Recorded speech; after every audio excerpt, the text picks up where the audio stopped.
Break news. Deputy CM Pawan Kalyan ఎల్లుండి తిరుపతికి రానున్నారు. టీటీడీ గోశాలను పరిశీలించనున్నారు. గోశాలలో 100కి పైగా ఆవులు చనిపోయాయని వైసీపీ నేత భూమన కరుణాకర్ రెడ్డి ఆరోపించడం వివాదంగా మారిన వేళ పవన్ పర్యటన ప్రాధాన్యం సంతరించుకుంది.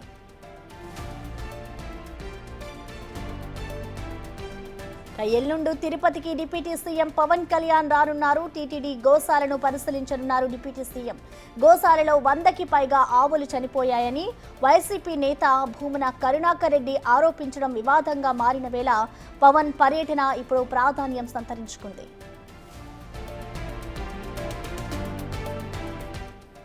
దీనిపై పూర్తి సమాచారాన్ని మా ప్రతినిధి శివ అందిస్తారు. శివ, మొత్తం మీద చూసుకుంటే తిరుమల గోశాలలో 100 పైగా ఆవుల మరణానికి సంబంధించి కూడా రాష్ట్ర వ్యాప్తంగా సంచలనంగా మారింది. ఈ నేపథ్యంలో తిరుమల తిరుపతి దేవస్థానం కంట్రోల్ నడుస్తున్న గోశాలని పవన్ కళ్యాణ్ స్వయంగా పరిశీలించాలని చెప్పి నిర్ణయం తీసుకున్నారు. దీనిలో భాగంగానే ఎల్లుండి ఉదయం ఆయన తిరుమల తిరుపతి దేవస్థానం వస్తారు. ఉదయం స్వామివారిని దర్శించుకొని మధ్యాహ్నం గోశాలని పరిశీలించి అసలు ఏంటి జరగడానికి గల కారణాలు ఏంటి, వాస్తవాలు ఏంటి అనే దానికి సంబంధించి కూడా అధికారులతో విస్తృత సమీక్షా సమావేశం నిర్వహిస్తారు. ఆ తర్వాత తిరుమలకు సంబంధించి వరుసగా జరుగుతున్న వివాదాలు అంశాలకు సంబంధించి కూడా అధికారులతో ఈవోలతో ప్రత్యేకంగా కూడా సమావేశం అవ్వాలని చెప్పి పవన్ నిర్ణయం తీసుకున్నారు. ఎల్లుండి సాయంకాలం అధికారులతో ఆయన ప్రత్యేక సమావేశం కాబోతా ఉన్నారు. ప్రసన్న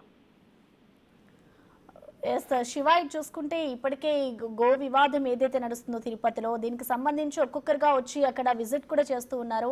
సో ఈ నేపథ్యంలో ఇప్పుడు పవన్ కళ్యాణ్ కూడా వస్తున్నారు. సో దీన్ని ఏ విధంగా చూడాలంటారు? మొత్తంగా ఇటు భూమన ఏదైతే వ్యాఖ్యలు చేశారో దీనికి సంబంధించి ఏ విధంగా అర్థం చేసుకోవాలంటారు? అంటే ఖచ్చితంగా రాజకీయ పార్టీలకు సంబంధించి వైఎస్ఆర్సీపీ హయాంలో జరిగిన అంశాలకు సంబంధించి కావాలనే వైసీపీ ప్రభుత్వంపై అలాగే టీటీడీపై బురదలే ప్రయత్నం చేస్తుంది. వాస్తవ పరిస్థితులు ఏంటి అనే దానికి సంబంధించి రాష్ట్ర ప్రజలకు తెలియజేయాలని ఒకే ఒక ఉద్దేశంతో పవన్ కళ్యాణ్ తిరుపతి పర్యటన చేయబోతున్నారు. ముఖ్యంగా ఏదైతే ఇటీవల కాలంలో 2023-24 అంటే వైసీపీ సర్కార్ టైంలో జరిగిన మృతికి సంబంధించి రీసెంట్ గా భూమన వీడియో చేసిన ఫొటోస్ అన్ని కూడా పాతవి, కానీ దాన్ని చేశారు కాబట్టి ఖచ్చితంగా దీంట్లో పొట్టుందనే అంశాన్ని రాష్ట్ర ప్రజలకి తెలియజేయాలనేది పవన్ కళ్యాణ్ ప్రభుత్వ ఆలోచనగా కనిపిస్తోంది. దానిలో భాగంగానే వాస్తవ పరిస్థితులన్నింటినీ కూడా తీసి పుట్టేసి మిగిలిన అంశాలన్నీ కూడా రాష్ట్ర ప్రజల ముందుంచాలని చెప్పి కూడా పవన్ కళ్యాణ్ భావిస్తా ఉన్నారు ప్రస్తుతం. అయితే శివ, ఇటు చూసుకుంటే ఇప్పటికే టీటీడీకి సంబంధించి ఏదో ఒక వివాదాన్ని ఇటు రాజకీయ కోణంలో తీసుకెళ్తూ ఉన్నారు ఇటు వైసీపీ నేతలు.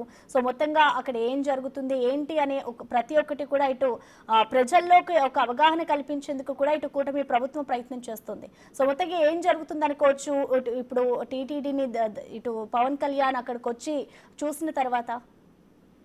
మొత్తం మీద చూసుకుంటే వైఎస్ఆర్సీపీ ప్రభుత్వం ఆయనలో జరిగిన తప్పులు వాటన్నిటిని కూడా దాచిపెట్టి ఇప్పుడు కూటమి ప్రభుత్వం అధికారంలోకి వచ్చిన సమయంలో వీటన్నిటిని కూడా ప్రజలకి తప్పుదోవ పట్టించే ప్రయత్నం చేస్తున్నారు. కాబట్టి దీనిపై లోతుగా సమగ్రంగా విచారణ చేపట్టాలనేది కూటమి ప్రభుత్వ ఆలోచనగా కనిపిస్తోంది. సో దానిలో భాగంగానే ఖచ్చితంగా వాస్తవాలు ఏమిటి, గతంలో ఏం జరిగింది, ఇప్పుడు ఏం జరుగుతుంది అనే అంశాన్ని పూర్తి స్థాయిలో వివరించాలనేది ప్రభుత్వ ఆలోచనగా కనిపిస్తోంది.